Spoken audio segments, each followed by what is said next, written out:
औज़ुबिल्लाहिमिनश्शैतानिर्रजीम बिस्मिल्लाहिर्रहमानिर्रहीम। अच्छा, हम क्लास 10th की फ़िज़िक्स जो चैप्टर हम कर रहे थे वो था करंट इलेक्ट्रिसिटी, और जो पार्ट 1 है उसमें हमने फर्स्ट 5 न्यूमेरिकल किए थे। आज हमारे जो नेक्स्ट न्यूमेरिकल रह गए थे 6, 7 और 8 वो करेंगे। इन्हें स्टार्ट करते हैं। अच्छा, हमारे पास वो ये कहता है जी कि 3 रजिस्टर ऑफ रेजिस्टेंस ईच 10 ओम।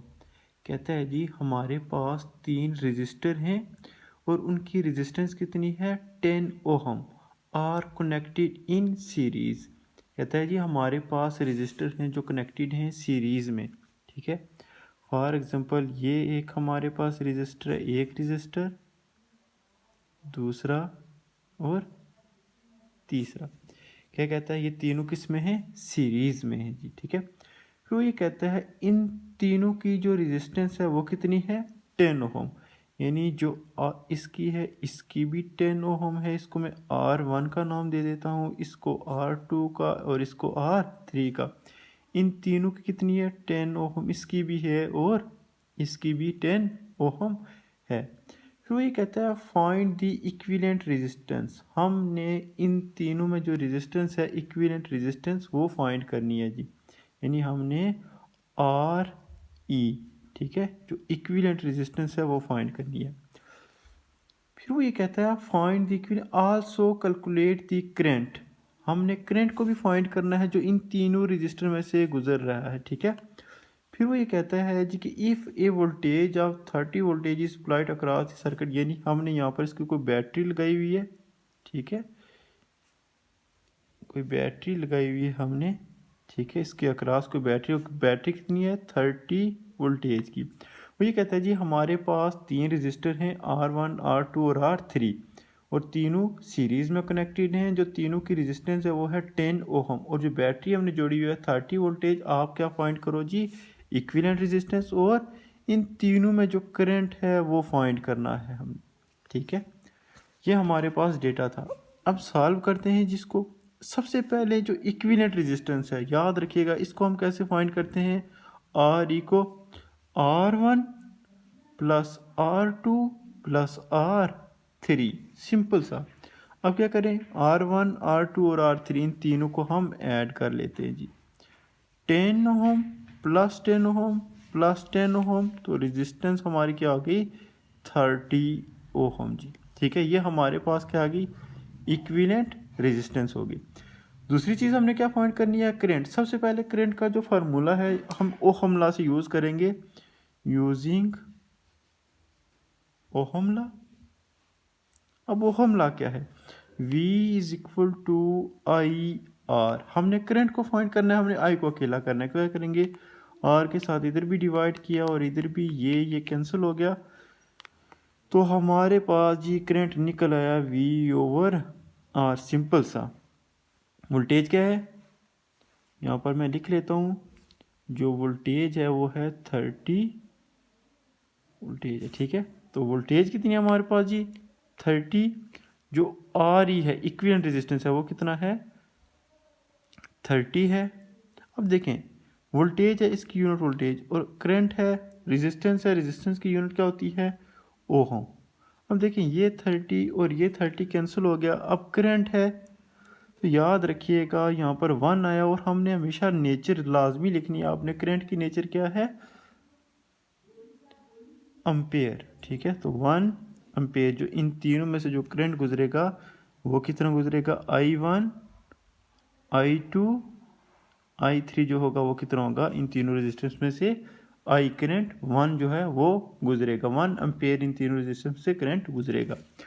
अब हमारे पास नेक्स्ट क्वेश्चन है, कहता है दी resistance of an electric circuit. कहता है जो रेजिस्टेंस है हमारे पास एक सर्किट है, जो उसकी रेजिस्टेंस है नंबर 7 है, जो उसकी डेटा सबसे पहले हम लिखते हैं, क्या दिया हुआ उसने, रेजिस्टेंस हमने दी है जी आर है 1000 ओहम। फिर वो कहता है फाइंड दी पावर कंज्यूम, हमने पावर को फाइंड करना है।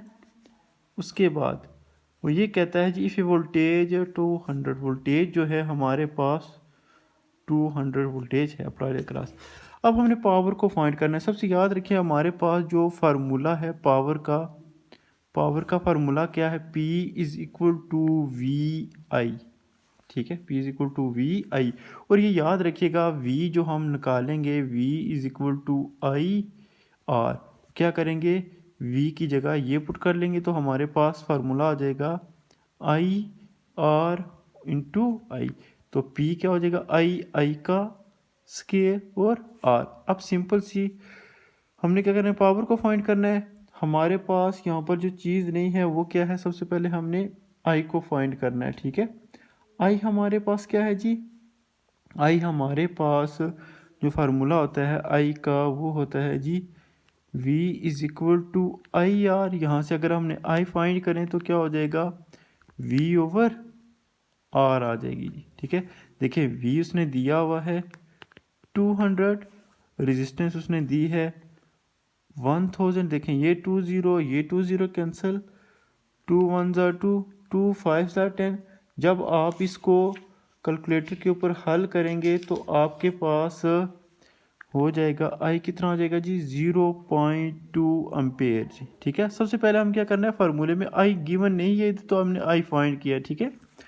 अब इसको आगे सॉल्व करते हैं। अब क्या करें, देखिए आई भी आप फार्मूला देखें, पी है, आई भी आ गया और आर भी है, तो सिंपली फार्मूले में पुट कर दें। हमारे पास फार्मूला है जी P is equal to I square R. P I square हमारे पास कितना है जी, 0.2 का स्केयर, और रजिस्टर कितनी है 1000। जब आप इसका स्केयर लेंगे तो ये हमारे पास आ जाएगा 0.4 मल्टीप्लाई बाई 1000। जब आप इसको सॉल्व करेंगे तो आपके पास हो जाएगी 40 वाट जी, मल्टीप्लाई कर लीजिएगा तो ये आपके पास 40 पावर की यूनिट वाट होती है, तो इसलिए हमने क्या लिखा, वाट लिख लिया जी। अब हमारे पास जो लास्ट न्यूमेरिकल बचा है, वो लास्ट न्यूमेरिकल में वो ये कहता है, न्यूमेरिकल 8 है हमारे पास, वो ये कहता है जी कि एन इलेक्ट्रिक फैन, हमारे पास कोई बिजली का पंखा है, ठीक है। वो कहता है 100 watt work for 10 hour a day, कहता है एक दिन में 10 घंटों में वो कितना कहता है 100 वर्क करता है। कहता है calculate the monthly bill of 1 unit cost, कहता है जो इसको महीने का बिल आता है आप वो फाइंड करें। सबसे पहले देखें ये हमारे पास वाट किसकी यूनिट होती है, पावर। तो याद रखिएगा डेटे में हमारे पास क्या आ गया जी, पावर कितनी है जी हमारे पास 100 वाट, ठीक है। तो टाइम कितना है, टाइम कितना है जी 10 हावर्स, टाइम है 10 हावर्स जी। वो ये कहता है कैलकुलेट दी मंथली बिल, हमारे पास जो मंथली बिल होगा हमने उसको वो कैलकुलेट करना है जी, मंथली बिल जो आएगा जी, ठीक है। अब करते हैं जी मंथली बिल का फार्मूला जो हमारे पास है, क्या करें सिंपल सा इन दोनों को जो हमारे पास, फिर नेक्स्ट उसने क्या दिया है जी, calculate the monthly bill if 1 unit cost is 50 rupees. कहता है जो 1 यूनिट कास्ट होगी अगर वो 50 रुपीज़ होगी तो हमारे पास कितना कहता है power use in through out. अच्छा देखें एक महीने में कितने दिन होते हैं, 30 दिन। तो सिंपली क्या कर लें, 100 को मल्टीप्लाई कर लेते हैं 30 के साथ, ठीक है। जब हम इसको 30 के साथ मल्टीप्लाई करेंगे तो जो महीने में जो पावर कंज्यूम होगी वो होगी 3000 वाट। अब हम क्या करेंगे सिंपल सा जी 3000 वाट, ठीक है, और जो हमारे पास 10 है, 10 को जब हम मल्टी करेंगे तो हमारे पास डिवाइड कर लेंगे किसको सर 1000 के साथ। जब डिवाइड करेंगे तो हमारे पास 1000 के साथ किलो वाट के साथ करेंगे तो आपके पास 3 किलो वाट आ जाएगी। यानी फॉर एग्जांपल 3 है किलो वाट है तो आपने 10 घंटे है, 10 घंटे के साथ मल्टीप्लाई करेंगे तो आपके पास 30 किलो वाट आ जाएगी। और 5 रुपये हमारे पास कहता है जी जो 1 यूनिट है कितने की है 5 यूनिट। तो आप सिंपल सी कर लें जो हमारे पास एनर्जी आएगी इलेक्ट्रिक एनर्जी जो होगी वो हमारे पास क्या होगी 3 किलो वाट है। तो सिंपल सा क्या कर ले जी 30 मल्टीप्लाई बाई 5 तो आपके पास 150 कास्ट आ जाएगी। ठीक है, ये हमारे पास थे चैप्टर नंबर 13 है और करंट इलेक्ट्रिसिटी है। तो अब जो अगर कहीं से अगर आपको कोई समझ नहीं आ रही, कहीं से आपको अगर कन्फ्यूजन है तो आप मुझसे पूछ सकते हैं। थैंक यू, अल्लाह हाफिज़।